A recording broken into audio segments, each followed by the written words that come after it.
Hello everyone. Now we are discussing about the topic kingdom Protista. Now kingdom Protista. In the Whittaker 5 kingdom classification, Whittaker has been divided the living organisms into 5 kingdoms we know. Kingdom Monera, Protista, Fungi, Plantae, Animalia. In that things, kingdom Monera we have been completed. Now we are discussing about the kingdom Protista. Name itself indicate kingdom Protista always consisting of plant characteristics. It is always photosynthetic we are saying. Photosynthetic. Kingdom Protista is always photosynthetic and mostly they are autotrophic. And they consisting of a cell wall. Cell wall is made up of always cellulose, and rest of all the characteristics are same as the plants particularly, but they are not same as the plants here.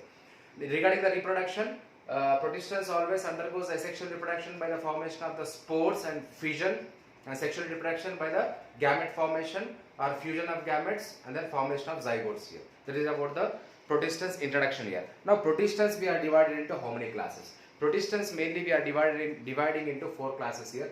Chrysophytes we had, Dinoflagellates we had, Euclideans we had, and slime molds we had, and also protozoans we had. Right? First of all, we will discuss about the Chrysophytes. What are Chrysophytes?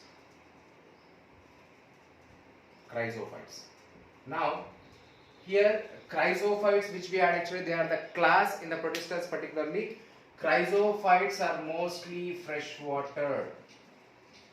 They are mostly freshwater. Most of the Chrysophytes they are freshwater. Some are marine water. Rarely they are marine water.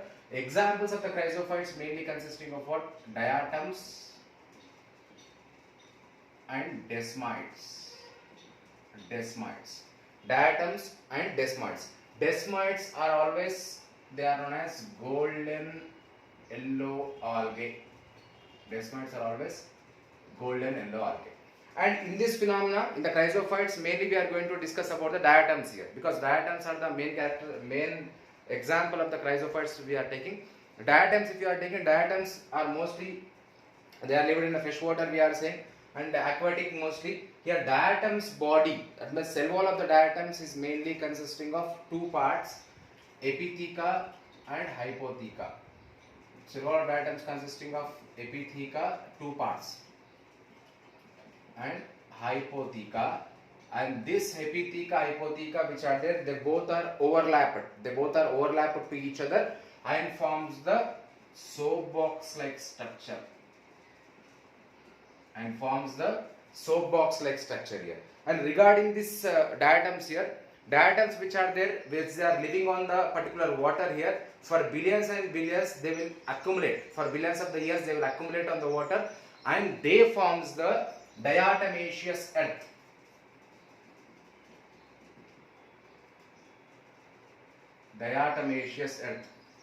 They forms the diatomaceous earth.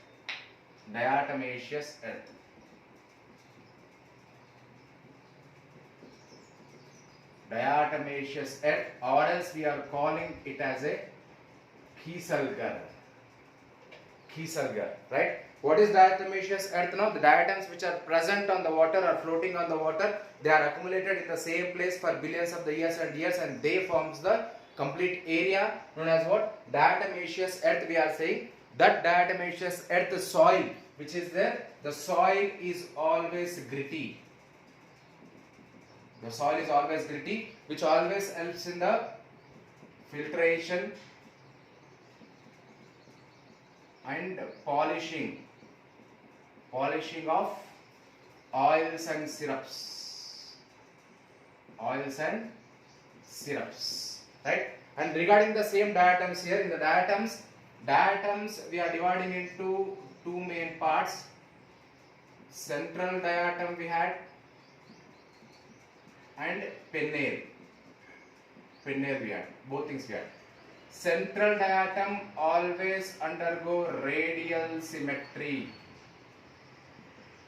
Penile always undergo bilateral symmetry. Here in this Chrysophytes, actually Chrysophytes always undergoes the asexual reproduction by the spores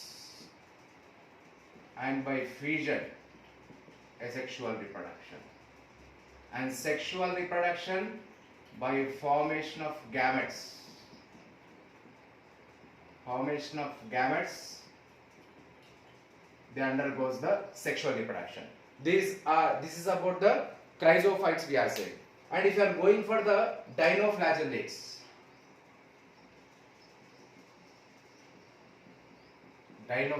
see, name itself indicate here Dinoflagellates, the term always indicate here actually they consisting of a flagella. Dinoflagellates, mostly they are marine.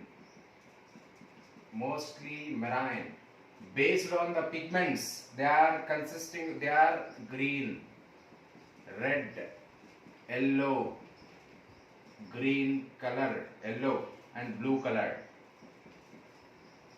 Based on the presence of the pigments we are saying, right? And here regarding the Dinoflagellates, actually Dinoflagellates always consisting of what? Two flagella we are saying. Two flagella which is arranged, one longitudinally arranged and one transversely arranged here, right? Two flagella, and the flagella which is present in the particular this Dinoflagellates, they forms a whirling whip-like structure.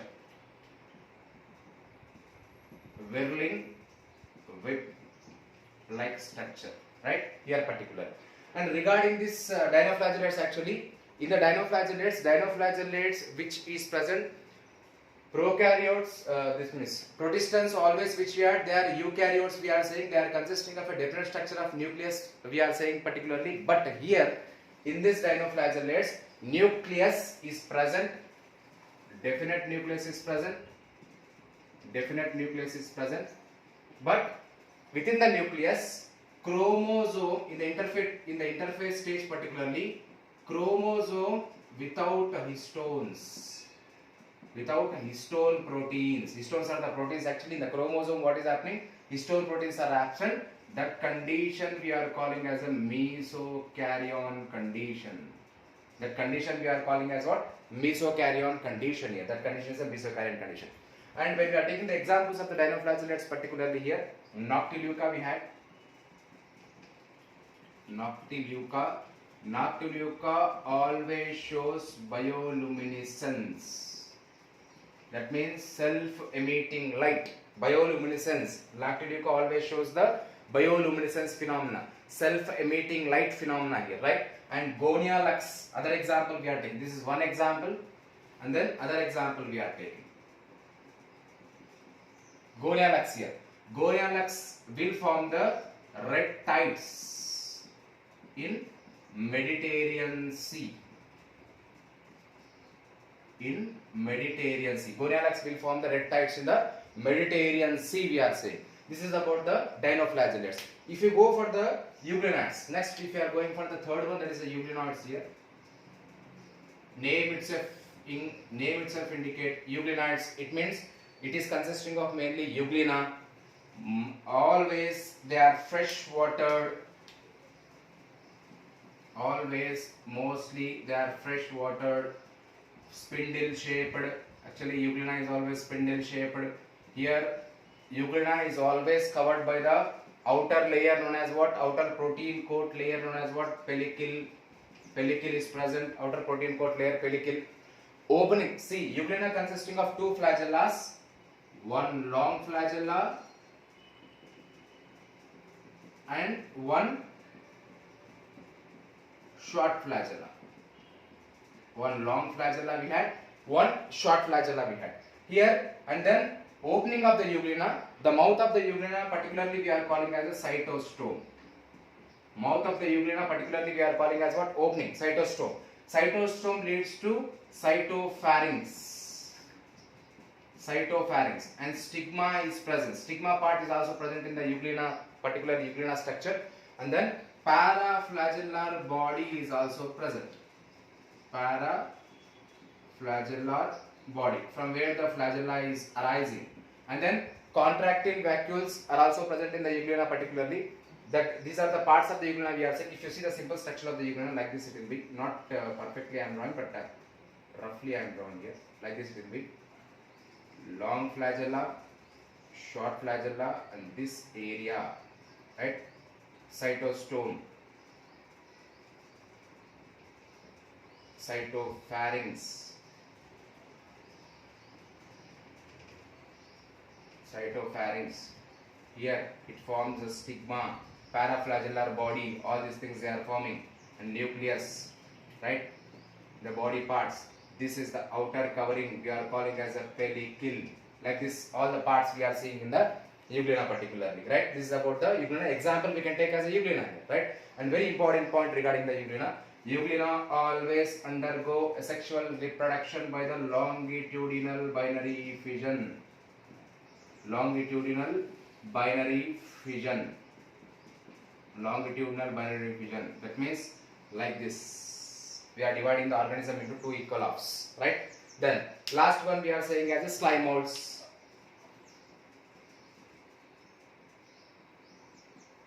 Last one we are saying as a slime molds particularly. Here if you are taking as slime molds are always, they are the saprophytic protists. They are saprophytic protists. That means they are the saprophytic which lives on the dead decaying organisms. Slime molds, if you are discussing, they are consisting of a aggregated mass of protoplasm. Their body is consisting of aggregated mass of protoplasm which is always surrounded by plasma membrane. Surrounded by plasma membrane. Surrounded by plasma membrane. Here aggregated mass of protoplasm which is surrounded by the plasma membrane, particularly we are calling as a body of the slime molds here. And here slime molds body also forms the plasmodium. They also forms the plasmodium. Right? The finger-like structure of the plasmodium. This plasmodium, whenever there is unfavorable conditions, plasmodium will form the fruiting bodies. Plasmodium will form the fruiting bodies. These fruiting bodies will release the spores, and this leads to the reproduction here, right? And always remember this point here, the spores of the slime molds which are there, they are resistant spores, they can live for many years here. This is about the classification of the Protista here. Chrysophytes we had, Dinoflagellates we had, Euclideans we had, and then slime molds we had. And protozoans also we are including particularly in this kingdom Protista. Just orally I am saying about the protozoans. Protozoans are the heterotrophs here, they are the unicellular organisms here. Protozoans will not be consisting of a cell wall. Again, the protozoans we are dividing on the basis of the locomotory organelles into four types again. Amoeboid protozoans we had, flagellated protozoans we had, ciliated protozoans we had, sporozoans we had. Here, amoeboid protozoans, the name itself indicates they consisting of a pseudopodia as the locomotory organelles. Example will be amoeba we can take, or entamoeba we can take. Flagellated protozoans, name itself indicate they consisting of a locomotory organelles as a flagella, and the example we can take as a particularly trypanosoma we can take, and euglenids we can take here. And then about the ciliated protozoans, name itself indicate these ciliated protozoans they consisting of a cilia as the locomotory organelles, right? Example we can take as a paramecium. Then lastly, if you are taking the sporozoans, very important point in terms of the competitive examinations here actually.